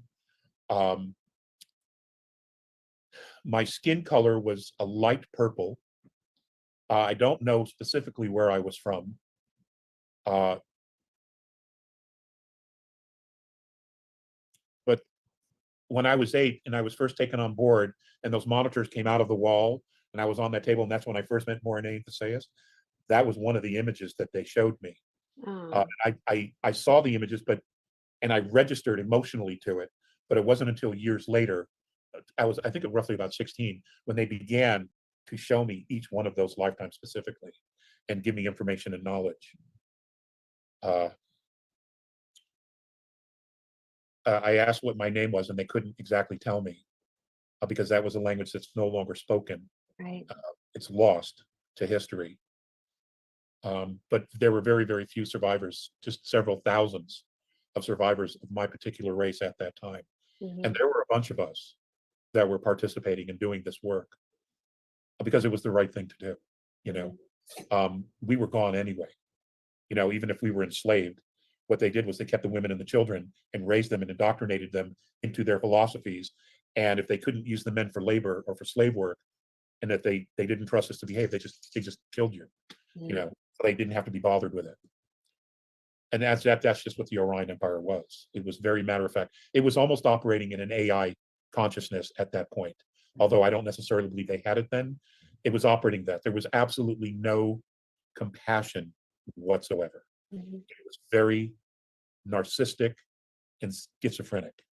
Mm. Their movements, the way they moved, the way they approached, the way they dominated, the way they eliminated whatever it was that was in their way. In other words, there were no negotiations. And even if there were negotiations, there was no trusting anything they said, you know, because all they would do is come back behind you and take it anyway, Mhm. you know. Do you remember what your position was as you see yourself as this giant 8 foot? I don't know that we had ranks. It was just, you know, who was willing to do what was necessary. You know, in those situations, it's really not about rank. It's about who's brave enough to do this now. Mhm. Who's going to do this? What will you do? And you know, at that point, all of us were. There was no getting out of it once you started. There was no getting out of it because again, you know, your loved ones were on those ships that were escaping, and our job was to stop or distract the Orion fleets or ships long enough so that they could get away, um, and hopefully find some place to be safe. Mhm. So Mhm. that's what you did, and we did horrible things. You know, we did absolutely horrible things to buy our loved ones time, knowing that we were going to get the same treatment anyway. You know, we were all dead anyway. Um, you know, and that's war. Mm. That's war. Mm. It's a horrible thing. It's a Do you horrible do you recognize anyone? And if I need thing. to I edit have. this out, Yes, I I can have in this edit this. lifetime. I've I've I've recognized 3 specific people. One was Rick Johnston. He passed away last year. John Robinson, he passed away 2 years ago. And John Graney was my closest friend. He passed away 3 years ago. Mm. So yeah, you meet them and you know, and you just know. And sometimes when you're in their space, you'll get pictures. You'll get um, like it's like a very fast video clip. You're like, wow, you know, where'd that come from? Mm. Uh, it's really really interesting. And and you know, a lot of times when I would travel out of my body at night, they'd be there, you know, and we'd all go together someplace, you know, or we'd go to a class, or we would actually. There were several where we were all together and we were being trained, you know, for a mission, but their physicalities started to shut down. You know, and then I got sick. So it's been interesting. It's almost as if there was this effort to take us out. You know, Mhm. Yeah, it's fascinating. Really is. Thank you, darling. It's so important to have this information out there so others, as they're awakening, can also find their own cellular resonance with this. Um, but you know, everybody just has to remember you're a multidimensional being. You are not limited or stuck on Earth in any way, shape, or form. And you know, if you can grasp that and embrace that, then you open up all the possibilities of who you were in the past and who you are in the future, because it's all happening simultaneously. Brilliant. You know, Yeah, yeah. Elena, can I come to you? Can you share with us your memories and experiences and knowledge of the Black League, please? Oh, wow. It's very emotional memories because, okay, my personal memory of the Black League, my father was in the Council of Five and my mother was human. And I was training young people, motivating them and gathering people to join the Black League. I don't remember exactly what the training was, but I remember teaching them about the spiritual arts, the arts of consciousness involved in leading your action by consciousness and utilizing the universal energy to fight with. That was my role, and also gathering people. I was there when, as Alec explained, there were several groups of rebels fighting for their life, the life of their cultures and their loved one, exactly. And there wasn't really an organization, and the Council of Five tried to organize everyone. There was a leader, I remember, who gathered, a leader of the Black League. He became like a leader, a general of the Black League, and he managed to gather everyone, all the little groups in one. And the neighbor wanted him. They wanted him dead. They could never find him. They could never find him. And until the end, he was fighting and organizing everyone. And as a lesson, because they couldn't find him, they blew up his world. And I saw that. And that was the most horrible thing I've ever witnessed in all my lives. The consciousness of a planet, the consciousness of all life forms on it, animals, plants, the beauty, the oceans, the vegetations, everything, the living beings. This planet had been really evacuated because we had received a leak that this planet was targeted. So everyone escaped, but many died. Not everyone had the time to escape. And escape how? There's not enough ship for everyone. So, but this incident, this horrible thing, instead of hitting the Black League as a lesson, enforced everyone and fired everyone. That was the kickstart for the next level. And everyone united, despite their differences of opinion on how to do stuff. They said, okay, they all united. So I remember that episode, and it was quite, they are monsters. They were monsters. Yeah, no negotiations, absolutely. No empathy. They do not feel. They do not feel. They being Greys and reptilians in particular? There were reptilians, but mainly Greys. The Eban from Betelgeuse were leading the Betelgeuse and Rigel, but mostly Betelgeuse, leading everyone. Rigel was where all the military fleets and forces and weapons were. Betelgeuse was the central power. And the Hive in the Orion Nebula was just a sole center for everyone. So Betelgeuse was the strategic point. Yeah, I remember that. I would just like to add to that some people say, well, how could you blow up a planet? Well, we had a planet blown up in our own solar system. That's where the asteroid belt is. Yeah. That's what's left of one that was blown up during issues here in our own solar system. The asteroid belt is what's left of it, and parts of it are also on the outside of our solar system. Parts of that same planet. They call it Moldek. That's what these Anunnaki called it, and that's what they taught the Sumerians about that. So, some of that history is very close to us, even as we, speak, and most people are waking up. This solar system has seen that kind of warfare and destruction. A question for both of you. In regards to Maldek being a planet that was blown up, there is a lot of thinking that the Sasquatch, Yeti, Bigfoot, Abominable Snowman, the many different names for this being, there is an element of Sasquatch that came from Maldek. Can either of you add, confirm, deny? I can confirm. That's an information I have as well. These people, they were not from Maldek, but they were there as a very ancient colony. And so many of them managed to go to Mars, but Mars was as well devastated by the event. I don't know if you just look at the Valley Marinaris on Mars. That's the big scar of the half of the planet Maldek, just passing through the explosion.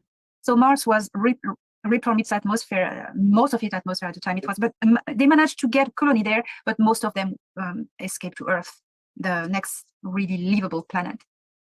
That's the few I know. Atmospherically, it wasn't suitable for them to live on any longer, so they had no choice if they wanted to survive. Yeah, I mean, it happens, you know. This is so great to have the two of you who are very much revered and looked up to as kind of historians, librarians, but more importantly, individual beings who've actually had real-time physical experience. And both of you have brought a lot of information here that you've shared, that of course a lot of people take on as their own, and that's always been a facet of humanity, but that you've really stood strong and brought so much information for us. I personally feel really good, even though it's a bit bumpy now, about what's happening as we all seem to be in this kind of beautiful tsunami wave of evolving. How do you both feel about it? Alex?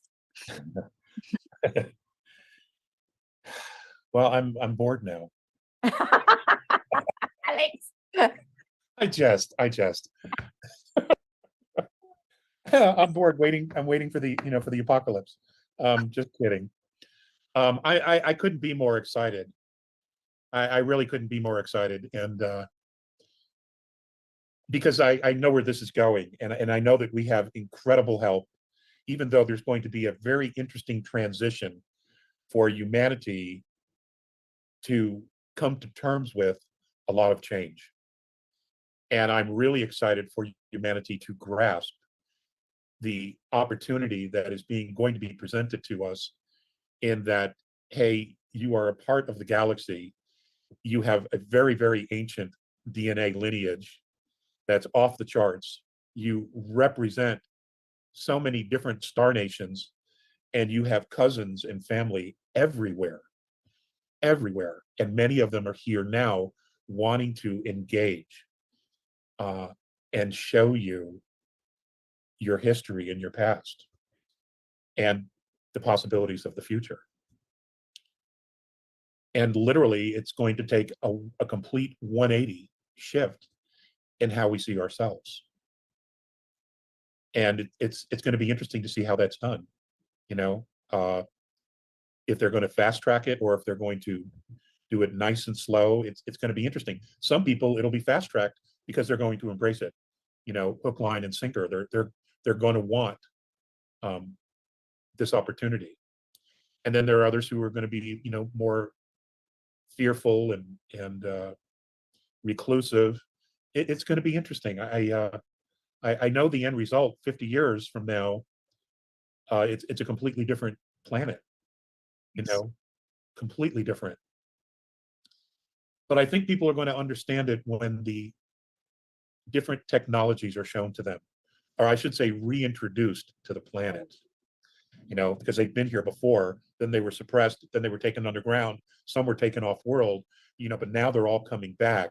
And when we realize that we don't have to pay for fuel, we don't have to pay for energy, we don't have to take drugs in order to heal our bodies. Right.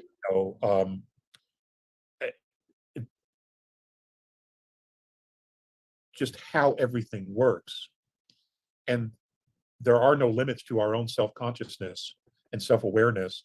It's going to be just wonderful to see people wake up to this and truly blossom into the true spiritual beings that they are. As a father, I can't wait to get, for my kids to get this, so I can look at them and see the look on their face when they finally get it, and I can go, told you so. Told you so, you little shit. Told you so. Right. Your father isn't crazy. Just very quickly, again, as a therapist, I'm always so mindful of this, and also as common sense. There's so many people who are plugged into despair and grief and loss and lack, that when they hear you say, in the next 50 years, our planet's going to look different, a part of them will drop into, oh my God, in 50 years. And Alex Collier is not saying that. He's not saying, wait for 50 more years. You're not saying that. You're saying that within that time, we are going to be witness of and witness to the most beautiful changes, the most real technology, the most beautiful, flourishing planet that she always was. with nothing held back and no single human held back. For those who hear but don't listen, Hmm. what I said was in 50 years, we would be a completely different planet. That's what I said. Not doom and gloom, magic, incredible, futuristic, Star Trek. That's what it's going to be. We should have been there already. Yes. Should have been there already. That's what I said. So, because I do know that people hear, but they don't listen. 100%. Yeah. Yeah. Yeah. And then they'll Yeah. fall into the bottle or whatever. I have 5 that are like that, and when I talk to them, I have them put a finger in their ear so it goes in and it bounces around before it goes out the other side. Oh my God. Oh my God. It will be a beautiful future. It is already a beautiful future. It's stable. We just have to clean up the mess and finish the work, finish the cleanup. But it's done. It's done. It's done. Rotten furnitures have moved out. We just need to clean up the mess after that. Sweep the floors. Sweep the floors. Yes. The future is, yes, the technology is already mass produced and ready to be implemented as soon as these unnameable people are gone from the certain governments, and we can do whatever we want. Anti-gravity technologies, free energy, the Earth repairing itself. The vision I've been shown is that humanity as well is better scattered on the planet. That every livable space is more balanced. The urbanization, because nature grows back, and we can do a lot of things. And there are colonies in space as well. It's a wonderful future. And we're talking about the Orion Wars and the Black League. Yes, the Black League at the time took a big hit and lost, but well, they didn't lost that much because they saved entire population of entire worlds to go away and not be enslaved. So they kind of technically lost the territory, but they won a war in a way that they allow all the potential slave, all the populations to go. So the Nebu had nothing, So physically lost, technically, militarily, but in the big picture, they won. But they came back to finish the job. The Council of Five created this envoy program, what we call star seeds, and they were not the only one. I know the Andromedans also did, and many other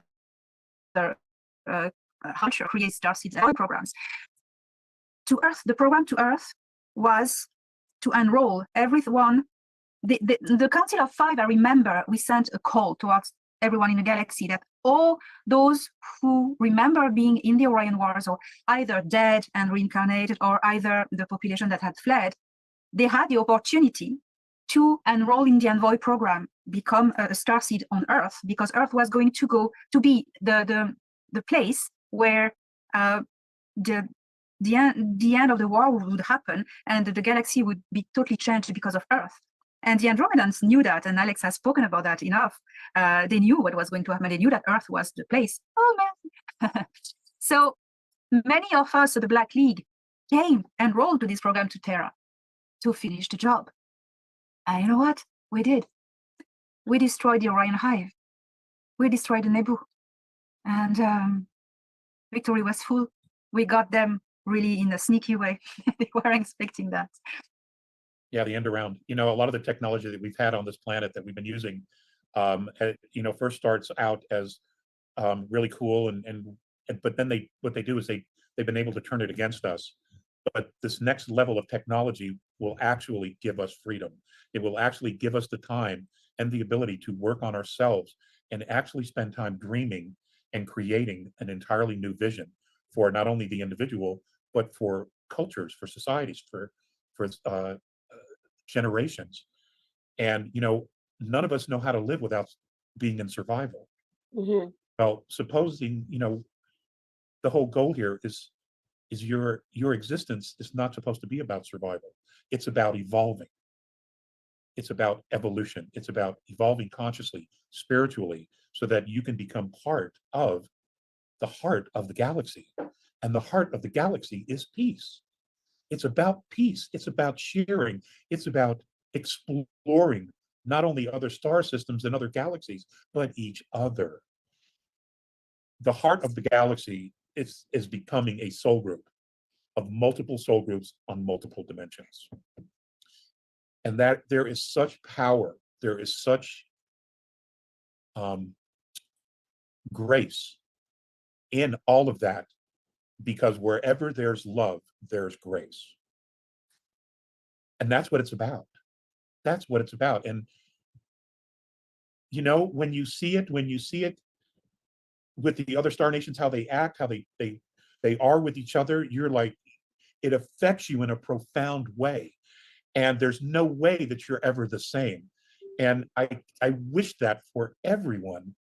And you're going to get it. You're going to get it. You're going to see it. You're going to experience it. You're going to participate in it. And you're going to want it here for us, because it's the way. You know, to quote the Mandalorian, it's the way. That's the way it's meant to be. You know, the way we've been living is the way of the slave. And you're going to know the difference here pretty soon. And no one wants to live as a slave again.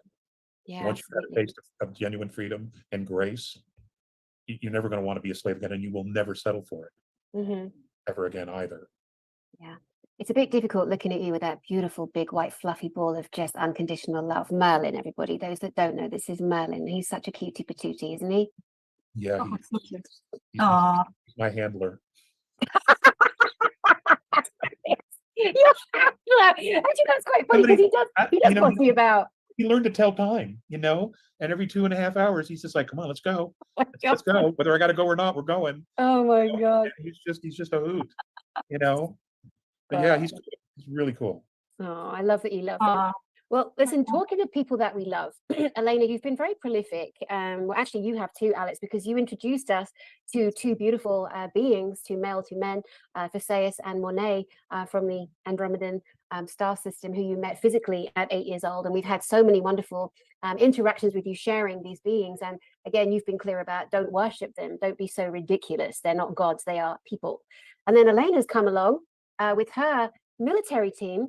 And did it consist of a fairly normal sized military team, and you've made it very clear from day one they are not gods, they're not angels, they're not Jesus, they're not something that desires or has any interest to be worshipped. So we've come to understand Thorhan, we have come to understand High Commander Ardana, we've come to understand Valorian, also known as Valnek, we've come to understand Annex, and those 4 physical people I myself have physically met, which is so wonderful that I can stand in my own truth and my own sovereignty and say, I too have seen these 4 beings in particular.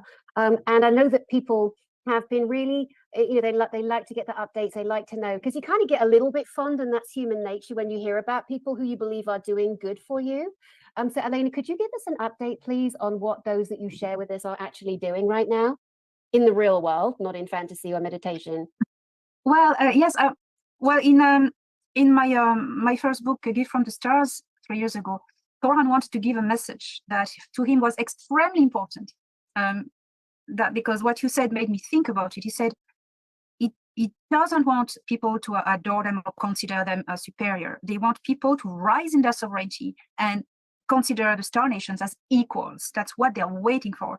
And he made me write this. This was very important, saying, we are people, we are your equals, we are people like you, only born somewhere else. That's the difference. And he's been repeating this. The reason why Enki doesn't want to go near Earth, because he doesn't want to fall into any kind of adoration or shooting. But Thorhan is, he's been promoted in the high command of his ship, which is not a big deal, but it's just a group. The high command is a group where they share intel and diplomatic intel. So he's now in the little secrets. So he's very busy. He's always going back and forth to Orion to check what's happening there. Very busy and very happy, still there on the Excelsior in orbit of Earth, and meeting with some Earth generals, 4-star generals sometimes in the Blue Ridge Mountains. That too. That's why he's been promoted in the high command, because he can do that now, because he's there. He has access to this intel, and he's in contact with me. He's my contact. So that was all the plan, that I would give information of what's happening. Anax is in the Orion zone. He is very busy at the Council of 5. He has a seat there, so I'm not seeing him a lot. Very busy there. Ardana, bit less busy now in the solar system because the war is over, and they're just waiting that on Earth things get finished to be cleaned up, and that Earthlings start to hit on each other and argue with each other and finally unite and to be a planetary civilization once and for all. So that's a lot of work still to do, stop arguing with each other, but it's getting there. Who else? Torhan Valnek. Valnek is still in his distant star system. He won't come back. He's left in 2021, October, because of the story that people know. Someone impersonating him was pretending, getting info from him. So he was asked to leave and to make things clear. And now he's still in this other star system that I cannot disclose. He's happy. He's happy. He's with his partner there, and he's. In fact, I was very upset because, Valnek is my childhood friend. I know him since I'm a little girl. He was part of the team who rescued me, and, a lot of memories. And when I was, all this time, he really worked hard to in this war here. And he just has to go. But I was told that, no, he likes that. Actually, he's from all this mess. And he's in this other star system. And it's a star system that's a bit sensitive. There's a group there. Who's still dealing with the reptilian Sikar and the Nebu, so it's still sensitive. So there's the Galactic Federation has an outpost there, a colony on one of the planets, and he's actually been promoted governor of the colony. So he's a governor of this colony, this outpost. So he's very happy. He enjoys his work, and so I'm happy for him. My friend Myra is in Sirius B. She's back to Sirius B, and I was promised that I would be taken to Sirius B to see how things have changed there since the Nebu have gone. So that should come soon, I hope. And I've always given notice, like 10 minutes before. What? Okay. So I'll keep you posted about that. That's pretty much the people. Oh, Una, they are still here, the Intergalactic Confederation. They have actually sent 2 motherships in orbit of Earth. There were 4, now they're 6. So recently, so things are getting closer. That's what about my friend Agvaru is on Talihara, negotiating with the government there as a diplomat. So that's my friends. I love it. I love it. Thank you so much. I really want to encourage other people too. Last week in my house, I saw, Alex, don't make fun of its nose. It's not a pimple. It's supposed to be an actual nose. Okay. I'm not an illustrator like Elena Denan or Chris O'Connor, but this little man was in my house. And it was a little being in a big puffy spacesuit with a glass helmet on. And he was drawing my attention to the fact that there was some kind of acidic liquid inside the helmet. Everything is telepathic. And when I saw him, I didn't see him in my mind. I physically saw him standing over by the French doors, by the garden glass doors that go to the windows that go to the garden. And it wasn't just a millisecond flash. It was 2 or 3 seconds of this being looking at me, making sure that I would physically see him solid and that he would draw my attention to the liquid. And this is what they do, guys. Some of the beloveds that come to visit. Oh my God. Yeah, extremely. Yeah, see, I got the nose totally wrong. If we could just compare noses. Alex said, I thought that was a pimple. Yeah. Okay. So to you guys out there, if you feel you're having situations where you really are seeing more clairvoyantly than ever or clairsentiently, which when you feel something, sometimes it also conjures an image in your mind, but start writing things down, start doing drawings, start honoring yourself. Follow no one. There are no leaders. If any of the people that I bring on my channel, Alex Collier, Elena Denan, Chris O'Connor, Tony Rodriguez, Brad Olson, Dr. Michael Sala, who else? Gosh, so many beautiful people. If any one of them was to say to me behind the scenes, by the way, Danny, I'm really looking for, some worship here, I would never entertain them. They would not be my friends. And I would just ignore them and delete them. And any work I did with them would be deleted off my channel. So I'll never stand in alignment with liars, betrayers, and deceitful people that want to be worshipped. The days of worship, I did done. That gig doesn't work. It's okay, little earthlings worshipping a king or a president or this. It doesn't work. Right? Yeah, we all equal. We all eternal soul. Social status. It's nothing. It's fantasy. So social status evolved, rise, fall. It's not what makes us, or even we are all equal as eternal being of light, of energy, of consciousness. We're all a fractal of source. So in that way, we're all equals. And at the moment we realize we are that powerful being, yeah, social classes, culture, race, species, worlds, doesn't matter. It's just tools to evolve in consciousness. So we need upstairs, they're waiting that. And I have to say, well, some religious institutions on earth have done all that was in their power to make sure that we do not remember who we are. Well, too bad, because we're doing that. Yeah, too bad, so sad. Alex, can I come to you for some final thoughts and final words, Angel? Yeah. Ladies and gentlemen, when they merged all the timelines onto one, when that occurred, humanity's future changed. Now, many of the races, if not all of them, are multidimensional. They come from their time. And in virtually every instance, they have come back in time to us. And they see the future because they're coming from it. And they're coming back and they know our potential individually and as a collective. They know our potential because our potential mirrors their accomplishments and their potential. Okay, because we're all part of similar soul groups, if not the same soul groups. One of the biggest things that will be shown to humanity, and I don't know how far off it is that the potential of our human race on Earth, the Terrans, is going to be laid out for us. They're going to lay out what our potential is. And they're going to show us the ways that we can achieve that and become that. All that will be left is for us to embrace it and do the work to get to that point. Now, they will probably share with us some of our future, which means if we know that this is the end result, all we have to do is reverse engineer our ability to get to that point. And the hardest part of this will be for everyone to drop our own personal bullshit and just make the decision to live together. Just figure it out and live together. No more killing, no more murder. None of that is necessary. We just have to learn to love together and somehow figure out mutual respect. And Respect is the key. If we can do that, then humanity will achieve its potential. And it's remarkable. It's nothing but promise, you know. Once you start meeting the other races and they show you their cultures, you're going to have a perspective. You're going to know that it's achievable because they're there already, that it's achievable. And they're going to be here sharing their knowledge and letting us know that, you know, you can do this. You can be where we are. You know, the Pleiadians have had many trials and tribulations in their star systems, and they've overcome them to become an amazing race, a model of civilization.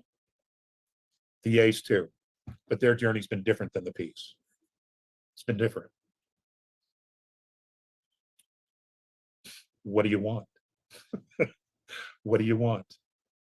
You know, are you willing to go after what you want and do it and do the right thing? Do it the right way. And take what you've learned and share that knowledge. Share the wisdom that you've acquired with others. Elevate everyone around you to the leadership role so that we become a race of leaders, not followers. And in that, we will become one soul, one group, a genuine galactic race, you know, worthy and to take our place. You know, we're no longer the slaves, we're no longer the victims. You know, we are equal at the table. Whatever table we go to, we are equal. That's the way. That's the way. And I don't know that I can say it any other way than that. Wonderful. So, Lady Danan, you have the button up. No pressure. Well, I don't know how myself I can say something after this.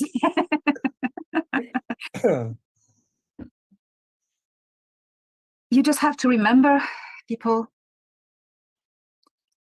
of course, who you are, who inhabits this amazing, unique body.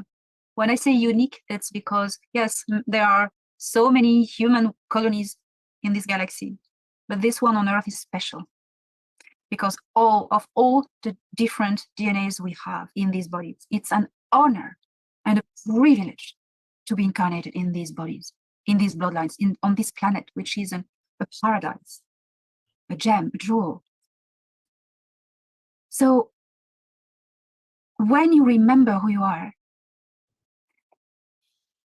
you reconnect with everyone else throughout the whole galaxy. You become one. Torhan one told me, there is diversity and unfathomable amount of diversity, the whole multiverse. And when diversity becomes so much, so diverse, so much, it then becomes one. It's like all the grains of salt on a beach becomes a beach. No more different grains of salt, of sand becomes a beach. When humanity was enslaved, goes back to several 100,000 years ago, they wanted humans to forget. And the only way that they could enslave humans was for them to forget. How? By instilling fear and making them believe that they were nothing. And this abusive relationship has been going on until recently. And now we are getting out of our shell. We have kicked the abusers and we are walking into our future. And there's a small, tiny, little thing that we need to overcome is getting together, uniting, because the divide and conquer, you've played it enough. It's over now. It's time we stop playing their games. Let us play our games. It's our planet. We play our games. We play it as we want it. Okay. And so what we want, what do you want in life? You want to be happy. You want your loved ones to be happy. You don't want to fight. You don't want to argue with everyone. That's the games of the dark ones. Of course, the difference of opinion is healthy and vital because with the difference of opinion, it triggers your intelligence and you evolve and you see different perspectives. But if you want, how do you want to merge into a galactic culture, contact? How do you want to be members of the Galactic Alliance and interact with all these races if on your planet, among yourselves, you cannot get on with each other? How do you want to get on with other people from other planets? They won't let you. So you need to do the job before, and nobody will come to do that for you. There will be no event that will do that for you. They're trying also to put you in a position of waiting, of being assisted, waiting for salvation. That's all bullshit. You do the job. You wake up, and all the rest will go. So pride in who you are, and that's it. My words. Well done. Well done indeed. All right, well, gosh, that was a long drip, drip, drop, drop of many different areas. This was what we hope to do and hope to bring for you guys out there. Alex and I sat down a while ago. We went through Space Force and Tesla. I advise you myself, from me to you, to look up Solar Warden, really get your head around the fact that this is long-term military ships from the Earth militaries, from the governments on your planet. Makes it much easier when you hear that, there's somebody on the news is going, oh my God, that's a mothership. Of course there's a mothership. There's lots of motherships. It's old news. We got to find a bit of humor in it. We got to kind of just get out there, start looking for ourselves. Project Paperclip, Operation High Jump. Many times we try to bring you this information. It's all there for you to see. HAARP, HAARP, the Weather Manipulation Government Military System. Go look at that. We didn't get a chance to go into hemp and the beauty of hemp and how hemp's going to be massively, massively grown on our planet. It's not going to belong to all the cartels. I hope they realize that. This is a natural, beautiful product that our planet gave to us. A lot of it in America was all burnt away, and then the cotton fields were then introduced. But hemp is so amazing. You can actually build a car out of hemp, and you take a sledgehammer to it, and you can't even dent that bugger. Hemp is miraculous. Again, many miraculous technologies, simple, natural, organic, that were taken from us, that we, the people of our planet, my planet, your planet, our planet, we're taking back with love. With an odd boot up the arse here and there. I'm going to call you Commander. We're not allowed to do that because you're not a commander. It's just a term of endearment, Alex. It's a term of endearment, mate. Alex Collier, Elena, Danan, I love you both so much. Thank you for being here. Thank you for allowing me to host you, share with you, and I will see you both soon. One of the next times we'll physically see each other is at the Galactic and Spiritual Informers Connection, where Alex Collier, who has retired from public speaking, will be there in the audience. He will be there in the audience. He'll be there to hang out. We can't wait for you to be there, my love. And yeah, thank you. I'll be in a cheerleader mode, you know. You better start practicing those dances with those pom-poms. That's going to be good. Yeah, so excited that you agreed to come and just play with us and just hang out, because you are so beloved. And Elena, Danan, you will be a speaker on stage at GISIC. Just give us a little 2-minute. Alex graced us at the beginning of this conversation with how he felt about being there in the audience and what GISIC, the Galactic Spiritual Informers Connection, meant to him. Give us a synopsis, Elena, please, of what it actually meant to you to be there and the feelings that you felt. Well, to me, it was the energies, connecting with people. You know, I've been used to speak with other speakers via Zoom, via internet, but meeting physically, you enter in contact with their energy field, which is each other's energy field, and you know them, you know, and we know each other. We know who we are. We recognize the, you know, the energies, the genuinity, the pure heart.